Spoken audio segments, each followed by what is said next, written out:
MCR Pure Cotton Club, formals and casual shirts.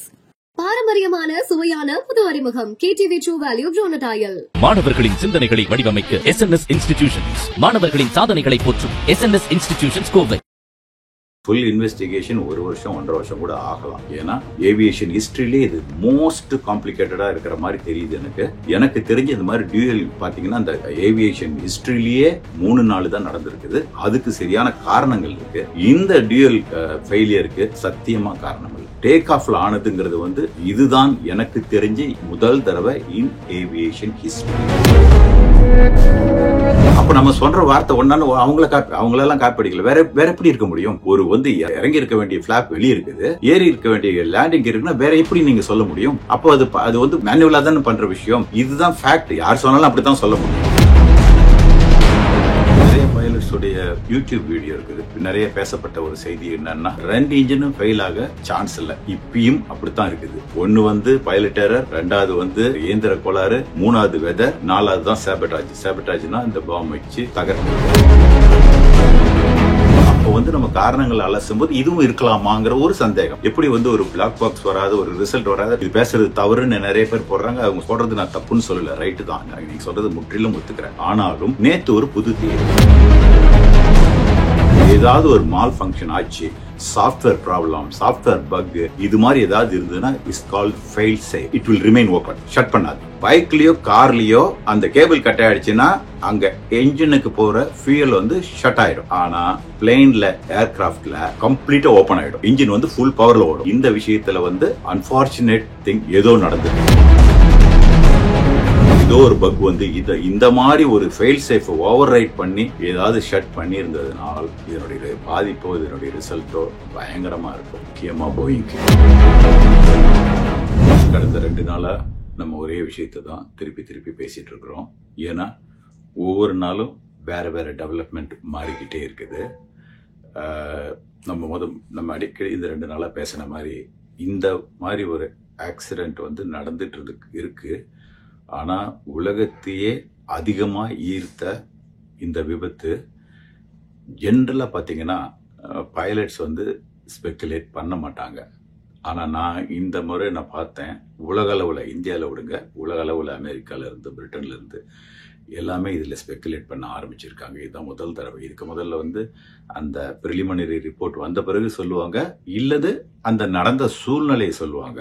ஆனா ஸ்பெக்குலேஷன்ங்கிற ஏரியாக்குள்ளேயே போக மாட்டாங்க. இதுல பயங்கரமான இன்ட்ரெஸ்ட் எல்லாருக்குமே டெவலப் ஆன முக்கியமான காரணம் என்ன அப்படின்னா, ஒன்று நான் ஏற்கனவே நம்ம பேசின மாதிரி இது இந்தியாவில் முதல்ல இந்திய மண்ணில் ரொம்ப வருஷத்துக்கு பிறகு இது மாதிரி நடந்த ஒரு கோர விபத்தை ஒவ்வொரு இந்தியனும் தன் வீட்டில் தான் குடும்பத்துக்கு நேர்ந்த அளவுக்கு சோகத்தை அனுபவிச்சுட்டு இருக்கிறாங்க.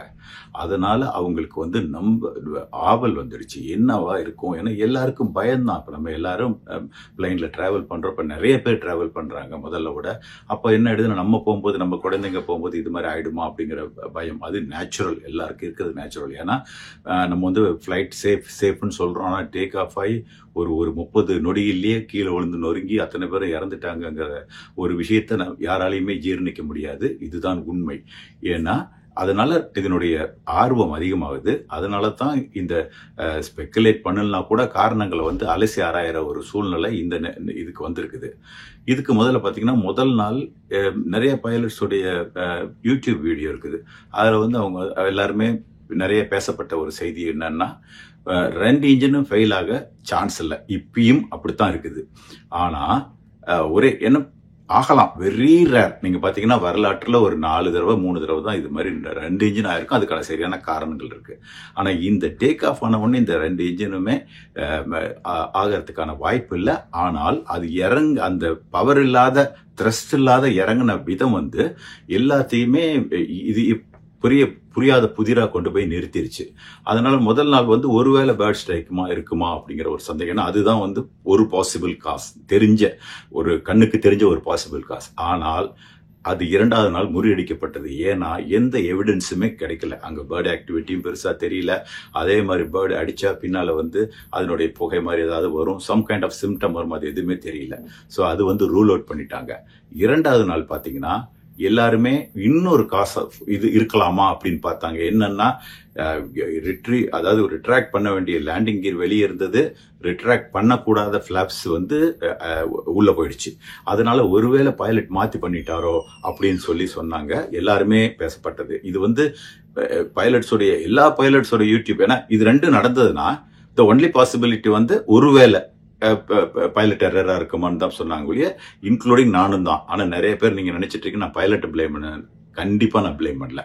காரணங்கள் அலசும் போது நம்ம வந்து சிஸ்டம், அதாவது மெயின்டெனன்ஸ்ல இருக்கலாம், அல்லது அந்த சிஸ்டத்திலேயே ஃபால்ட் இருக்கலாம், போயிங்லேயே ஃபால்ட் இருக்கலாம், அல்லது பைலட் ஃபால்ட் என்ன வேணா இருக்கலாம். ஏன்னா இதெல்லாம் நம்ம 4 காரணங்கள் நம்ம ஏற்கனவே சொல்லியிருக்கிறோம்.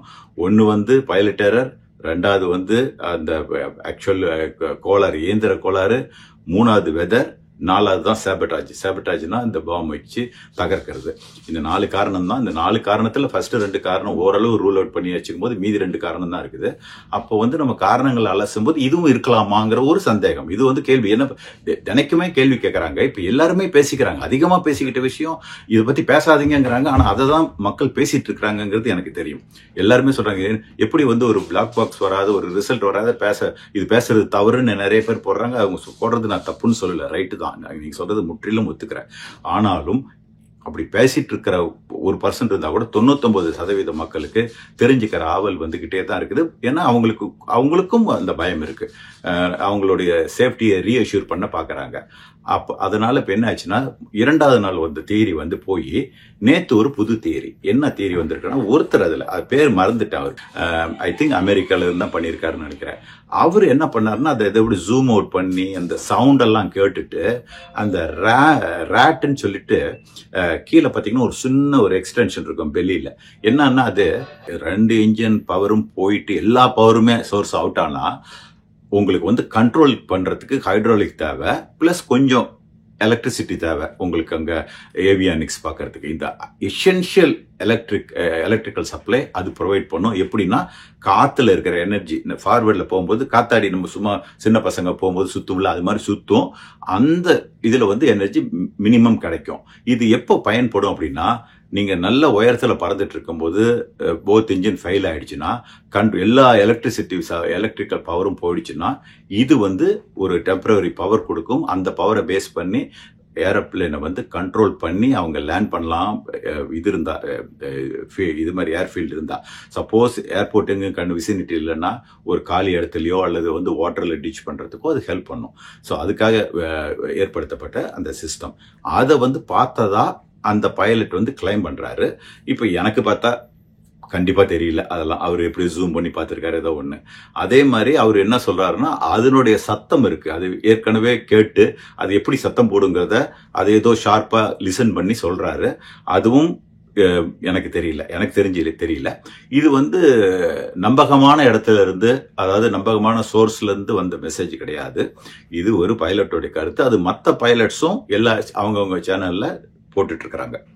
இதுதான் இப்ப நடந்துட்டு இருக்கிறது கரண்ட்ல. பட் ஒரு விஷயம் தெரியுது, ஒருவேளை இப்போ அடுத்த கேள்வி, இது ஒரு உண்மையா இருந்தா என்ன அப்படிங்கறது வந்து மக்களுக்கு திருப்பி தேவைப்படுது.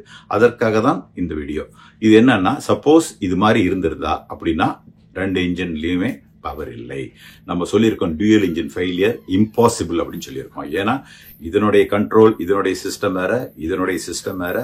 2 இன்ஜினுமே செப்பரேட்டா அதாவது 2 பிளேன் தனித்தனியா போற மாதிரி தான். அது ஒரே பிளேன்ல அட்டாச் ஆயிருந்தா கூட இதுக்கான சாஃப்ட்வேர், இதுக்காக ஃபியூல் பைப்பு, இதுக்கான ஃபியூல் பைப்பு, இதுக்கான ஃபியூல் வால்வு, இதுக்கான ஆக்சுவேட்டர் எல்லாம் separate, complete separate. Even software, இதுக்கான சாஃப்ட்வேர், அதுக்கான சாஃப்ட்வேர் செப்பரேட். அப்படி இருக்கும்போது இது எப்படி சாத்தியம் அப்படிங்கிற கேள்வி அடுத்தது வருது.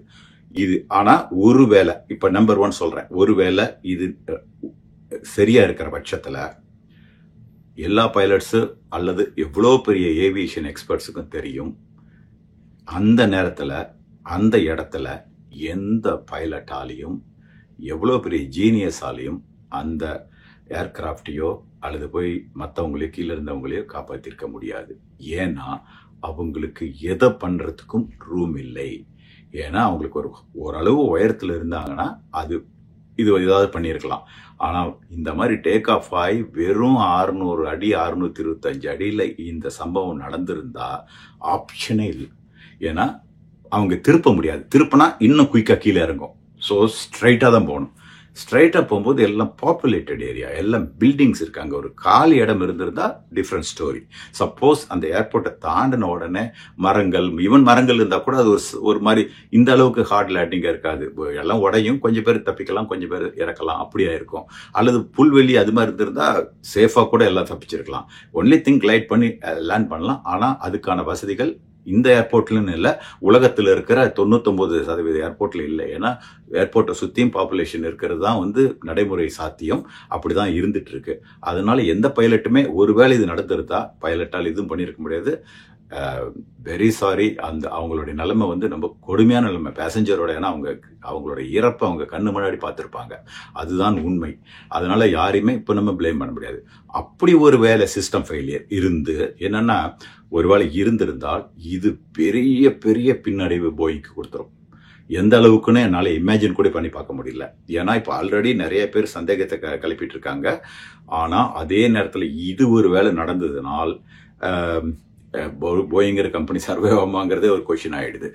ஏன்னா இப்போ நான் அது கொஞ்சம் டெக்னிக்கலாகவும் சொல்லிடுறேன்.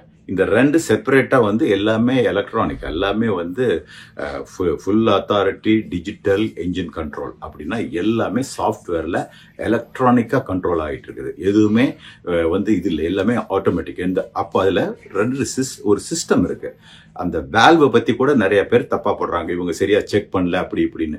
அப்படியெல்லாம் கிடையாது. வேல்வ் என்ன ஆகுனா, இப்போ ஏதாவது ஒரு மால் ஃபங்க்ஷன் ஆச்சு, சாஃப்ட்வேர் ப்ராப்ளம், சாஃப்ட்வேர் பக்கு, இது மாதிரி ஏதாவது இருந்ததுன்னா இஸ் கால்ட் ஃபெயில் சேஃப். அந்த ஃபெயில் சேஃப் அப்படின்னு என்னன்னா, it will remain open, shut பண்ணாது. இப்போ சப்போஸ் நம்ம சொல்லலாம் சாஃப்ட்வேர் மால் ஃபங்க்ஷன் நடந்திருக்கு, அது இருக்கு, ஏதாவது பக் இருக்கு அப்படின்னா அப்படி பண்ண. அப்படியே பார்த்தாலும் இது தனி அது தனி. இந்த என்ஜினுக்கு தனி சிஸ்டம், அந்த என்ஜினுக்கு தனி சிஸ்டம், அதுக்கு ரிடண்டன்சி இருக்கு. அப்படிங்கும் போது இது சாத்தியக்கூறு இல்லவே இல்லைங்கிற மாதிரி தான் இருக்கு. அதனால தான் நம்ம டியூயல் இன்ஜின் ஃபெயிலியரை நம்ம ஒத்துக்கவே முடியல. இன்னைக்கும் இந்த செகண்ட் கூட யாரும் ஒத்துக்க முடியல. இது பெரிய புரியாத புதிர். பைலட்ஸுக்கு தான் மோர் புரியாத புதிர். அதை விட அதில் இருக்க இன்ஜினியர்ஸ் எல்லாத்துக்குமே சொல்றேன், யாருக்குமே எல்லாமே புரியாத புதிராக இருக்கு. ஏன்னா இது எப்படி ஷட் பண்ணோம், ரெண்டு வேல்வும் ஷட் பண்றதுக்கு வாய்ப்பு இல்லை. ஒரு சில மிலிட்டரி ஏர்கிராஃப்ட்லயோ அல்லது ஒரு சில இதுல அந்த இம்பாக்ட்ல ஷட் பண்ற மாதிரி வச்சிருக்காங்க, ஓவர் ரைட் பண்ணாத மாதிரி. ஃபயர் ஆச்சோ இது ஆச்சோ ஷட் பண்ணலாம், மேனுவலா தான் பண்ண முடியும். பைலட்ஸ் தான் பண்ண முடியும். அவங்களுக்கு மாஸ்டர் வார்னிங் வரும், அப்ப அவங்க புல் பண்ணா ஷட் பண்ணலாம். ரெண்டு வேல்வுமே ஷட் பண்ணலாம், மேனுவலா தான் பண்ண முடியும். சப்போஸ் ஏதாவது ஒரு மால் ஃபங்க்ஷன் இருந்ததுன்னா அந்த ரெண்டு வால்வும் ரிமைன் ஓப்பன். இதுதான் உண்மை. இப்போ சப்போஸ் இப்போ நம்ம பைக்ல போறீங்க, ஆக்சிலரேட்டர் கொடுத்துட்டு நீங்க ஃபார்வர்ட்ல போயிட்டு இருக்கிறீங்க, உங்களுடைய ஆக்சிலரேட்டர் ஒயர் கேபிள் இருக்கு பாத்தீங்களா, அது கட் ஆயிடுச்சுன்னா அப்படியே பைக் ஸ்பீடு குறைஞ்சி நின்றுடுவீங்க, அது பிரச்சனை கிடையாது. ஆனா பிளேனை பொறுத்த முடிய இதே நிலைமை. இது ஒயர் கிடையாது, இது எல்லாமே கம்ப்ளீட்டாவே நான் சொன்ன மாதிரி எலக்ட்ரானிக் கண்ட்ரோல். அல்லது சின்ன சின்ன பிளேன்ல பாத்தீங்கன்னா ஒயர் கண்ட்ரோலும் இருக்கு. அப்போ நீங்க ஆக்சிலேட்டர் தான் அந்த த்ரஸ்ட்ங்கிறது, அதுதான் வேற ஒண்ணும் இல்லை. அந்த த்ரஸ்ட் கொடுக்கறது, அந்த கையில இருந்து பவர் கொடுப்பாங்க பாத்தீங்களா, இன்ஜினுக்கு பெட்ரோல் கொடுக்கறது, அதாவது ஃபியூல் கொடுக்கறது. அப்ப அந்த மாதிரி அந்த பவர் கொடுத்துட்டு நீங்க கிளைம் பண்ணும்போது, சப்போஸ் நான் உதாரணத்துக்கு சொல்றேன், இந்த கேபிள் கட் ஆகிற மாதிரி கட் ஆயிடுச்சுன்னா, பைக்லயோ கார்லயோ அந்த கேபிள் கட் ஆயிடுச்சுன்னா அங்க என்ஜினுக்கு போற ஃபியூல் ஷட் ஆயிடும், குறைஞ்சிரும். ஆனா பிளேன்ல ஏர்கிராஃப்ட்ல கம்ப்ளீட்டா ஓபன் ஆயிடும். இன்ஜின் ஃபுல் பவர்ல ஓடும். ஏன்னா ஃபுல் பவர்ல ஓடனா நீங்க பிறகு கண்ட்ரோல் பண்ணி அப்புறம் நீங்க இறக்கும் போது நீங்க ஷட் ஆஃப் பண்ண முடியும். ஆனா சப்போஸ் இங்க ஆன மாதிரி ஆயிடுச்சுன்னா ஆபத்துன்னு சொல்லிட்டு இது எல்லாமே டிஃப்ரெண்ட் சிஸ்டம் கம்ப்ளீட்டா. ஸோ அது ஏதாவது ஒரு கண்டிஷன்ஸ், மேல் ஃபங்க்ஷன் எது ஆனாலும் ரிமைன் ஓப்பன். அந்த வேல் மட்டும் மூடாது அன்லஸ் மேனுவலி ஓவர் ரைட். எப்ப மேனுவலி ஓவர் ரைட் பண்ணுவாங்கன்னா, ஃபயர் அலாம் மாஸ்டர் அலாம், அந்த அலாம் கேபின்ல ஃபிளைட் டெக்ல வந்ததுனால் தென் பைலட்ஸ் புல் பண்ணுவாங்க, அவங்க ஷட் பண்ணுவாங்க. ஏன்னா அந்த அது யூஸ்வலா ஒரு இன்ஜின்ல வரும். அப்ப ஃபர்ஸ்ட் திங் என்ன பண்ண முடியும்னா, இது மாதிரி ஃபயர் அலாம் வந்ததுன்னா அதை கன்ஃபார்ம் பண்ணிட்டு அவங்க ஷட் பண்ணிடுவாங்க. ஸோ தட் அந்த என்ஜினுக்கு ஃபியூல் போகாது. அப்புறம் எக்ஸ்டிங்விஷ் பண்றது ஈஸி. ஃபியூல் போயிட்டே இருந்ததுன்னா எக்ஸ்டிங்விஷ் பண்ண முடியாது, ஃபுல்லாவே அது இதுக்கு கேபினுக்கு வந்துருங்கிறதுக்கான ஒரு சேஃப்டி சிஸ்டம் இவங்க பைலட்ஸ் கையில தான் இருக்குது. அதனால இந்த விஷயத்துல அன்பார்ச்சுனேட் திங் ஏதோ நடந்திருக்கு. இதுக்கு இன்னமும் விடை தெரியல. சப்போஸ் ஏதோ ஒரு பக் வந்து இந்த மாதிரி ஒரு ஃபெயில் சேஃப் ஓவர் ரைட் பண்ணி ஏதாவது ஷட் பண்ணியிருந்ததுனால் இதுக்கு இதனுடைய பாதிப்போ இதனுடைய ரிசல்ட்டோ பயங்கரமா இருக்கும். முக்கியமா போயிங்க்கு அது நமக்கு தெரியல, தெரியாத நம்ம பேசக்கூடாது. இப்போ நான் பேசப்பட்டது அத்தனையுமே இது வந்து ஒரு நம்பகமான ஒரு இடத்துல இருந்தோ நமக்கு எந்த சோர்ஸும் கிடையாது. இது அகெயின் ஒரு பைலட் வந்து அவர் ஸ்ட்ராங்கா நம்புறாரு, மற்ற பைலட்ஸ் வந்து அவங்கவுங்க யூடியூப் சேனல்ல போட்டுட்டு இருக்காங்க. அதை பேஸ் பண்ணி நான் உங்களுக்கு இதை கொடுக்குறேன். இது வந்து அதே மாதிரி நிறைய பேர் நான் பார்த்த ஒரு சில பேர் தப்பா நினைக்கிறாங்க. நான் கொடுத்ததை கூட இன்னொருத்தர் கொடுத்த அப்படிலாம் கிடையாது. ஒரு சினாரியை வந்து வச்சுக்கோங்களேன், இது மாதிரி வீல் கீழே இருக்குது, இது மேல இருக்குன்னா எல்லா பைலட் அப்படித்தான் திங்க் பண்ண முடியும். அப்ப நம்ம சொல்ற வார்த்தை ஒன்னாலும் அவங்களெல்லாம் காப்பி அடிக்கல. வேற எப்படி இருக்க முடியும்? இறங்கி இருக்க வேண்டிய ஃபிளாப் வெளியே இருக்குது, ஏறி இருக்க வேண்டிய லேண்டிங் இருக்குன்னா வேற எப்படி நீங்க சொல்ல முடியும்? அப்போ அது வந்து மேனுவலா தானே பண்ற விஷயம். அப்ப இது நடந்திருக்கலாமான்னு எனக்கு தோணுனது என்னன்னா, அது நேபாள் ஆக்சிடென்ட் தோணுச்சு. அதை பேஸ் பண்ணி சொன்ன வழியா இன்னொருத்தங்களை நம்ம டிட்டோ காப்பி யாரும் அடிக்க வேண்டியது இல்லை. என்னன்னா இதுதான் ஃபேக்ட். யார் சொன்னாலும் அப்படித்தான் சொல்ல முடியும். இப்படி இந்த பாசிபிலிட்டி தான் அவங்க நினைக்க முடியும் நீங்க பாசிபிலிட்டி கவர் பண்ணும்போது. அதனால நிச்சயமா யாரையும் காப்பி அடிச்சு யாரும் சொல்லல. பட் அந்த விஷயம் அந்த ஃபிளாப் உள்ள போயிடுச்சு, லேண்டிங் கியர் வெளியே இருக்கிற அந்த பிக்சர் எல்லாம் வந்து மற்றவங்க கிட்ட இருந்து நம்ம பார்த்தோம். அதுதான் உண்மை. அதனால இது வருத்தத்துக்குரிய ஒரு விஷயம், நடந்திருக்க கூடாது. இன்னும் நம்ம கொஞ்சம் பொறுமையா வெயிட் பண்ணி அந்த பிளாக் பாக்ஸை கன்ஸ்ட்ரக்ட் பண்ணி இப்ப இருக்கிற நிலைமையில இந்த மாதிரி ஒரு சர்க்கம்ஸ்டன்ஸ்ல நமக்கு எவ்வளவு குயிக்கா கிடைக்குங்கிறது ரொம்ப சந்தேகமா தான் எனக்கே இருக்குது. இந்த ஃபுல் இன்வெஸ்டிகேஷன் 1 வருஷம் 1.5 வருஷம் கூட ஆகலாம். ஏன்னா ஏவியேஷன் ஹிஸ்டரியிலே இது மோஸ்ட் காம்ப்ளிகேட்டடா இருக்கிற மாதிரி தெரியுது எனக்கு. இதுக்கு முதல்ல வெரி ஃபியூ அக்கேஷன்ஸ்ல டியூயல் இன்ஜின் ஃபெயிலியர் ஆயிருக்கு. நான் ஏற்கனவே பேசியிருக்கிறேன். ஹீத்ரோல வந்து லேண்ட் பண்ணும்போது ஐசிங் ஃபார்ம் ஆயிருக்கு. அதுக்கு காரணம் கண்டுபிடிச்சாங்க. கம்ப்ளீட்டா பிளாக் ஆயிடுச்சு. ஃபியூல் பிளாக் ஆனா மட்டும்தான் 2 இன்ஜின் நிற்கும். பிளாக் ஆயிருக்குது. ஃபியூல் கண்டாமினேஷன் சொல்றாங்க. பட் 2 இன்ஜினும் ஸ்டாப் பண்ற அளவுக்கு அந்த கண்டாமினேஷன் எவ்வளவு பண்ணியிருக்குங்கிறது எனக்கு தெரியல. அது மாதிரி 2 இன்ஜின் ஸ்டாப் ஆன மாதிரி எனக்கு தெரியல. பேர்ட் ஸ்ட்ரைக்னால ஹட்சன் ரிவர்ல விழுந்தது. அது சின்ன என்ஜின் சைஸ். அதே நேரத்தில் நிறைய பேர்ட் மாத்திருச்சு. அது மாதிரி ஒரு தடவை ஐசிங் கண்டிஷன், சிவியர் வெதர் கண்டிஷன்ல லாங் டியூரேஷன்ல போய் ஃபிளேம் அவுட் ஆச்சு. அந்த சக்சஸ்ஃபுல்லா புல்லுல லேண்ட் பண்ணி காப்பாத்திட்டாங்க. எனக்கு தெரிஞ்ச இந்த மாதிரி டியூயல் பாத்தீங்கன்னா இந்த ஏவியேஷன் ஹிஸ்டரியிலேயே 3-4 தான் நடந்திருக்குது. அதுக்கு சரியான காரணங்கள் இருக்கு. இந்த டியூயல் ஃபெயிலியருக்கு சத்தியமா காரணம் இல்லை. அதுவும் இல்லாத இந்த டேக் ஆஃப்ல ஆனதுங்கிறது வந்து இதுதான் எனக்கு தெரிஞ்சு முதல் தடவை இன் ஏவியேஷன் ஹிஸ்டரி. அது வந்து நம்ம பொறுத்திருந்து பார்ப்போம். இப்ப எனக்கும் எல்லார போலமா தான் இல்ல மற்றவங்க பைலட்ஸ்க்கும் எனக்கு தெரியும், ஆவலா இருக்குது இதுல என்ன இருக்குங்கிறது. ஏன்னா இதனுடைய விடை தெரிஞ்சாதான் நம்ம யாருமே நிம்மதியாவே பயணம் பண்ண முடியும். அந்த அளவுக்கு இது ஏதோ ஒரு புதிரா இருக்கு. எனக்கு தெரியும் நிச்சயமா இந்தியன் அத்தாரிட்டியோ இது வந்து ஒரு பெரிய அலர்ட்டை உண்டாக்கியிருக்கும். ஒருவேளை அந்த பைலட் சொன்ன அந்த ரேட்டுங்கிறது வந்து டிப்ளாய் ஆயிருந்ததுனால் இஸ் பெரிய ஐ ஓப்பனர். அதனால எல்லா இதுமே தரவை செக் பண்ணுவாங்க. இது வந்து ஃபியூச்சர் விபத்து இது மாதிரி நடக்காது இருக்கிறதுக்கு நிச்சயமா தடுத்துருவாங்கங்கிற நம்பிக்கை எனக்கு இருக்குது. நன்றி, வணக்கம். MCR Pure Cotton Club, formals and casual shirts. பாரம்பரியமான சுவையான புது அறிமுகம் KTV True Value Bronatile. மாணவர்களின் தனித்திறமைகளை மேம்படுத்த SNS இன்ஸ்டிடியூஷன் மாணவர்களின் சாதனைகளை போற்றும் SNS இன்ஸ்டிடியூஷன்ஸ் கோவை.